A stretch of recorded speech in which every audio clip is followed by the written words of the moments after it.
So New York City Mayor-elect Zohran Mamdani victory may be the door for more young firebrand progressives. House Minority Leader Hakeem Jeffries is set to face a primary challenge from 27-year-old Chi Osei, a self-proclaimed socialist who writes, quote, "Socialism offers not just a structural strength to resist fascism, but also a positive vision worth fighting for." And there is already a crowded field vying for the Congressman's Jerry Nadler's, who was in leadership, empty seat, including 26-year-old Cameron Cascai. The richest people in our country are telling us that we can't afford real solutions like social housing and Medicare for all. No, we can only afford genocide, Palantir mass surveillance contracts, and ICE thugs. Our next guest is a conservative influencer and warns against the rise of socialism.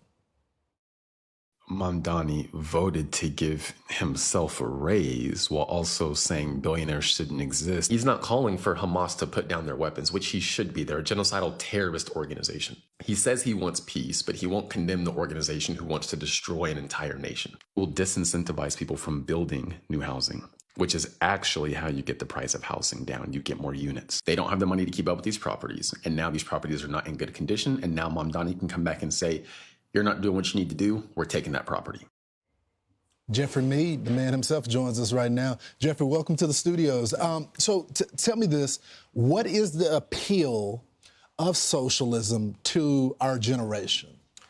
You know, it's confusing to me personally. I don't really, the reason I think it appeals to a lot of people is because it doesn't incentivize people to pay attention to personal accountability, and it gives them outs. So it's not your fault you're not succeeding, it's the system, right? It's not your fault you don't have the resources you want or the life you want, it's the system. So it gives people a scapegoat and it makes them feel good about themselves. So obviously it's become an issue because we're seeing this shifts, and President Trump famously made gains with young people during the last election, but we see a little teetering going on right now. So what should be, if it's not the conservative response, the freedom response to socialism? Yeah, I mean, I think teaching people economics and aligning economics and incentive structures and understanding those things will teach people why socialism is a bad idea. For example, in New York City, they're talking about lowering the pricing of housing, rents, those things, right? Simple economics shows you that if you increase the supply, right, what you're going to do is you're going to lower the cost. So what you need to do is you need to incentivize the people who build to build and increase that supply, and you need to make it easy for them to do so, because then they will likely do it. But if you disincentivize them from doing so, you're going to get the opposite effect. The housing supply is going to be restricted and prices are going to go even higher. I want to get your thoughts on this primary challenge, because there are even Democrats now that are in leadership that are in trouble right now. Here's Hakeem Jeffries.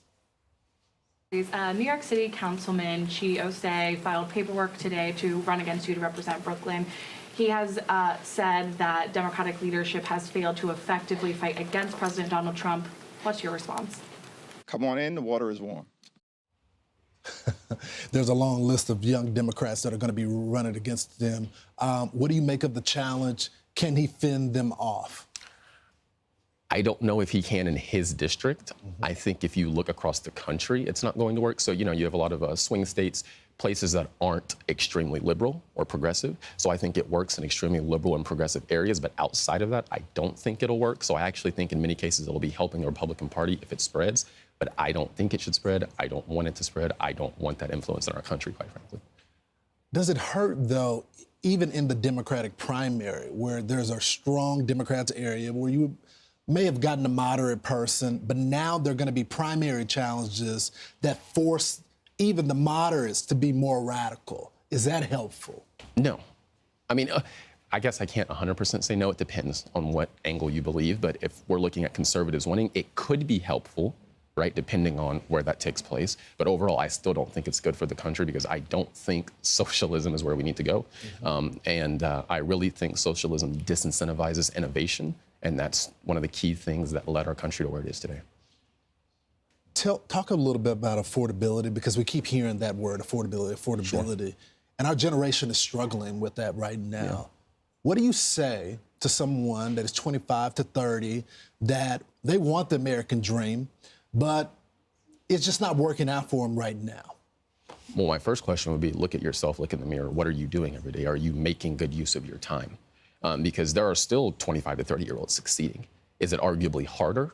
Yeah, I'm not going to deny that. But that doesn't mean that you're doing everything you need to do to get to where you want to go. So my first thing would be look in the mirror, make sure you're doing what you need to be doing. And then from there, after you've aligned that and made sure that is together, then maybe go look at the system. Do you think traditional Democrats are going to back these far-left candidates, or do you think they're going to give someone more on the right or in the center a shot?